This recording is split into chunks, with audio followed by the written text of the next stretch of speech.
सभी भाइयों को मेरा नमस्ते। अभी जो वीडियो है ये है आर्मी एओसी, विशेषकर मैं ट्रेडमैन और फायरमैन के अंदर ज़्यादा ध्यान रखता हूँ क्योंकि इसके अंदर ज़्यादा बच्चे कंपटीशन करते हैं। तो इसके अंदर जो है क्वालिफिकेशन भी 10th पास होती है। तो मैं बच्चों को बता रहा हूँ कि इसका सिलेबस क्या होता है, ठीक है, कैसे इसकी तैयारी करें, इसकी पूर्ण रणनीति क्या होगी इस पेपर को पास करने की, ठीक है। तो सबसे पहले देखो इसके अंदर आती है 25 क्वेश्चन आते हैं मैथ के, ठीक है।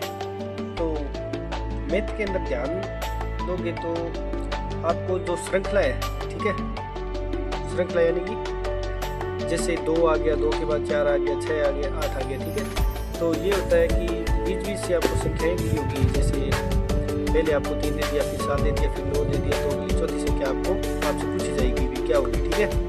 तो इस श्रृंखला के 4-5 प्रश्न पूछे जाते हैं, ठीक है।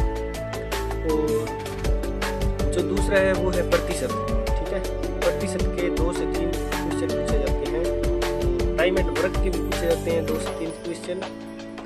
और जो क्षेत्रमिति है जिसके अंदर त्रिभुज का क्षेत्रफल, वर्ग का क्षेत्रफल, आयत का क्षेत्रफल, ये वाला एक टॉपिक है। 2 क्वेश्चन इसके अंदर से पूछे जाते हैं, ठीक है। और इसके अंदर मैं टॉपिक बता रहा हूँ कौन कौन से इंपॉर्टेंट हैं। तो एक आपका नंबर सिस्टम, ठीक है, और दूसरा है रेशियो, ठीक है, और तीसरा हो गया प्रतिशत, ठीक है, चौथा हो गया टाइम एंड वर्क, ठीक है, और 5वां हो गया ये श्रृंखला, ठीक है, मतलब कौन सा किस पद के बाद आएगा, ठीक है। ये 5 टॉपिक आप एकदम तैयार रखें। 5 टॉपिक से कम 15 से 17 प्रश्न आएंगे, ठीक है, अर्थमेटिक के अंदर मैं आपको बता रहा हूँ, ठीक है। और इसके बाद बात करते हैं रीजनिंग की, ठीक है। इसके बाद बात करते हैं रीजनिंग की। तो रीजनिंग के अंदर मोस्ट इंपॉर्टेंट क्या है, कोडिंग डी कोडिंग। जिसको कोडिंग डी कोडिंग आता है ना, उसके 5 प्रश्न तो ऐसे ही सही हो जाएंगे, ठीक है। उसके बाद आता है कोडिंग डी कोडिंग। उसके बाद आता है जैसे एक श्रृंखला दी होगी आपको, ठीक है, जिसके अंदर जो रेगिस्तान दिए होंगे इसको बोलते हैं वो अल्फ़ाबेट सीरीज़, ठीक है। तो अल्फ़ाबेट सीरीज़ आएगी। और उसके बाद आपके पूछा जाएगा संबंध पूछे जाएंगे, यानी कि ब्लड रिलेशन। और उसके बाद जो आपको ध्यान देने योग्य टॉपिक है वो मैं आपको बता रहा हूँ, ठीक है। एक तो वेन डायग्राम, दूसरा ब्लड रिलेशन, तीसरा कोडिंग डी कोडिंग, तो जो मोस्ट इंपॉर्टेंट है, ठीक है, अल्फ़ाबेट सीरीज़, ठीक है, एक कैलेंडर, ठीक है, एक क्वेश्चन कैलेंडर का आएगा। उसके बाद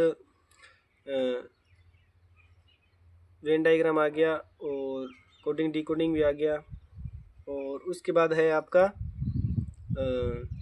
जो डायरेक्शन है, ठीक है, 1 से 2 क्वेश्चन डायरेक्शन के आएंगे। तो एक आएगा जो दोनों के अंदर आता है, मैथ के अंदर भी, इसके अंदर भी श्रृंखला आएगी, ठीक है। और एक इसके अंदर आता है सिंप्लीफिकेशन, ठीक है, जो आपको चिन्ह देंगे, इसको क्या करें, प्लस को हटाएं या गुणा को हटा के इसको हल कीजिए, ये वगैरह, ठीक है। तो आप हैरान रहोगे, सिंप्लीफिकेशन के पिछली बार जो क्वेश्चन थे ना वो कम से कम 9 से 10 क्वेश्चन थे, ठीक है, यानी कि 50% नहीं, सॉरी, 30% प्रश्न थे जो एक ही टॉपिक से थे, ठीक है। तो आपको मोस्ट इंपॉर्टेंट 4-5 टॉपिक बता दिए, इनमें से कर लेना, ठीक है। तो ये थी जानकारी मैथ और रीजनिंग को लेकर, ठीक है। अगली जो वीडियो आएगी वो मैं बताऊंगा आपको जीके और इंग्लिश के बारे में, ठीक है, कि जीके के अंदर क्या क्या पढ़ें और इंग्लिश के अंदर क्या क्या पढ़ें। तो मेरी आपसे यही आशा है कि चैनल को सब्सक्राइब कर लें। और मैं जब भी फ्री होऊंगा, यानी कि अभी मैं थोड़ा बिजी चल रहा हूँ, 10 से 15 दिन के अंदर जो है वो आपकी नियमित क्लासें चालू करने वाला हूँ मैं। मैथ और रीजनिंग में एक सिंगल क्वेश्चन भी अगर आपका गलत हो जाए तो उसका जिम्मेवार मैं हूँगा। तो उसकी संपूर्ण तैयारी मैं करवाऊँगा, मैथ और रीजनिंग की स्पेशल।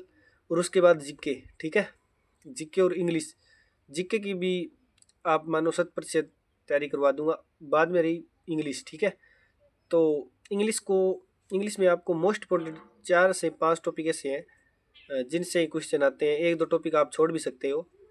तो मतलब अगर आप मैथ और रीजनिंग में टोटल दोनों के 75 क्वेश्चन आएंगे, अगर 75 में से आप 70 प्लस कर गए ना तो आपका सिलेक्शन पक्का है, ठीक है।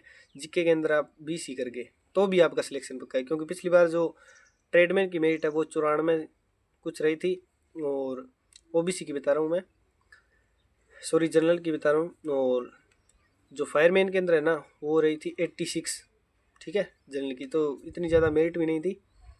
तो मैथ और रीजनिंग में आप ज़्यादा पकड़ रखना, और जिनकी मैथ और रीजनिंग कमज़ोर है ना, रीजनिंग तो किसी की कमज़ोर नहीं होती, जिनकी मैथ कमज़ोर है ना वो क्या करना, जीके पर पूर्ण ध्यान देना, ठीक है।